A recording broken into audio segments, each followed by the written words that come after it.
Hello everyone, তো সকাল সকাল রেডি হয়ে বেরিয়ে গেছে, চলে এসেছি স্টেশনে। শিমুরালি স্টেশন থেকে যাব নৈহাটিতে বড় মাকে দেখার উদ্দেশ্যে। আমি তো খুব এক্সাইটেড। তো আমার যেতে একটু লেটই হয়ে গেল, আজকে বড় মার বিসর্জনের দিন। তো দেখো শিমুরালি থেকে নৈহাটির টিকিট কেটে নিয়েছি, তারপরে প্রায় আধ ঘন্টা বসে থাকার পরে ট্রেন পেয়েছি। তো ট্রেনে উঠে পড়েছি, সেখানেও জায়গা পাইনি, কিন্তু যাই হোক বড় মাকে দেখতে পাবো এটাই ভেবে আমার খুব আনন্দ হচ্ছে। তো স্টেশনের এপার থেকে ওপারে যাচ্ছি, তো ওই পারে গিয়ে বড় মাকে দেখবো। প্রায় 10-12 বছর আগে একবার বড় মাকে দেখতে এসেছিলাম আমি, তো আবার সেকেন্ড টাইম এটা আমার দেখতে আসা। তো অনেক বছর পরে আসছি, আর বড় মাকে দেখতে যাওয়ার যে এক্সাইটমেন্ট সেটা আমি আর ধরে রাখতে পারছি না। রাস্তায় যেতে যেতে প্রচুর ঠাকুর দর্শন হলো বড় মাকে দেখতে যাওয়ার আগে। এখানকার ঠাকুরগুলো বেশ বড় বড়ই হয়। আমি নৈহাটির কালী পুজোর সময় এই ফার্স্ট টাইম নৈহাটিতে এলাম। তো আসার কথা ছিল আরও কয়েকদিন আগে, কিন্তু বুঝতেই পারছো এখন নানা ব্যস্ততায় আমার দিন কাটে মেয়েকে নিয়ে। তো সমস্ত বাধা বিপত্তি কাটিয়ে ফাইনালি যে আমি বড় মাকে দেখতে যেতে পারছি, এটাই আমার সব থেকে বড় আনন্দ।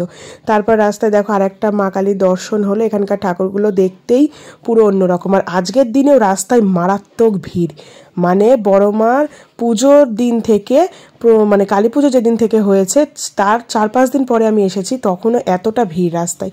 রাস্তায় যেতে যেতে অনেক মায়ের দর্শন হলো, তো অনেক ঠাকুর চোখে পড়লো, খুবই ভালো লাগছে। কিন্তু আমার মন পড়ে আছে আমি কতক্ষণ বড় মাকে দর্শন করব।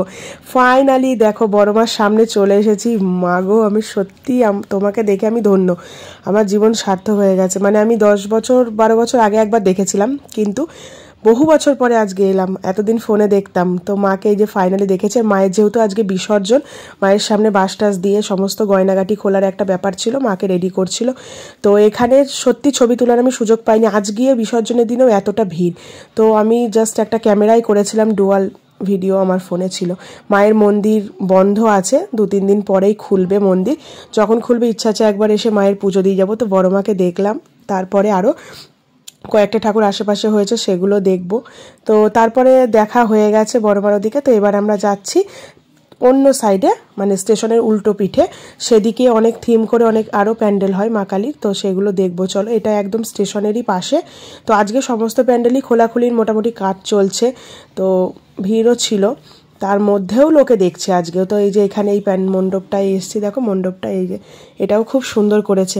আর আমার যে কী আনন্দ হচ্ছে, আমি বড় মাকে দেখতে পেয়ে গেছি। বড় মার কাছে মনস্কামনা বলেছি, বড় মা কাউকে ফিরায় না, হয়তো আমাকেও ফিরাবে না, আমার ইচ্ছাও রাখবে। তো যাই হোক, চলো এই প্যান্ডেলটার থিমটা তো তোমাদের দেখালাম। নেক্সট এই যে একটা প্যান্ডেলে চলে এসেছি, চলো এই প্যান্ডেলটার ভেতরে কি করেছে তোমাদেরকে দেখাই। আর আমার নৈহাটিতে আসার মেন উদ্দেশ্যই ছিল বড় মা। বড় মাকে দেখেছি, বড় মার ছবি নিয়েছি, আমি যে কতটা আনন্দ পেয়েছি কিছু বলার আমার ভাষা নেই। আর তারপরে এখানে দেখো একটা 29 হাত শ্যামা মায়ের দর্শন হলো, এটাও আমি ফার্স্ট টাইম দেখছি। তো সেটাও চলো তোমাদের সাথে শেয়ার করে দিই।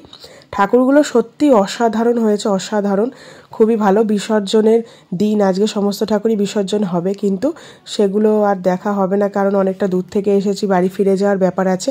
কিন্তু আজকে বিশ্বাস করে নৈহাটিতে এসে অনেক ঠাকুর দেখেছি। 29 হাত লম্বা এই মা কালী দর্শন হলো, এত ঠাকুর দেখবো সত্যি ভাবতে পারিনি আমি। তো চলো, তারপরে আমরা আবার অনেকগুলো আরও চারপাশের কয়েকটা ঠাকুর দেখে অবশেষে স্টেশনে চলে এসেছি। তো এরপরে নেক্সট টাইম যখন আসবো বড় মাকে বলেই গেছি আমার বরকে, আমার মেয়েকে, মাকে সবাইকে নিয়ে আসবো। তো মেয়ে এখন খুবই ছোট বলে আনতে পারিনি। তারপর স্টেশনে চলে এসেছি, স্টেশনে এখন কিছুক্ষণ বসতে হবে। তো প্রচুর ভিড়, আজকের দিনেও বড় মাকে দেখার কত ভিড় দেখো। তো আজকে এসেছিলাম আমি আমার দাদুর সাথে, তো দাদুকে বললাম চলো একটু নিয়ে চলো, তো দাদু নিয়ে এলো। আর বড় মা চাইলে বড় মাকে তো দর্শন হবেই। তারপর স্টেশনে দাঁড়িয়ে একটু কফি খেয়ে নিলাম, তারপর অবশেষে ট্রেন চলে এসেছে, তো ট্রেনে উঠে বসে পড়লাম, বাড়ি চলে যাব। তো চলো, কেমন লাগলো জানিও, টাটা।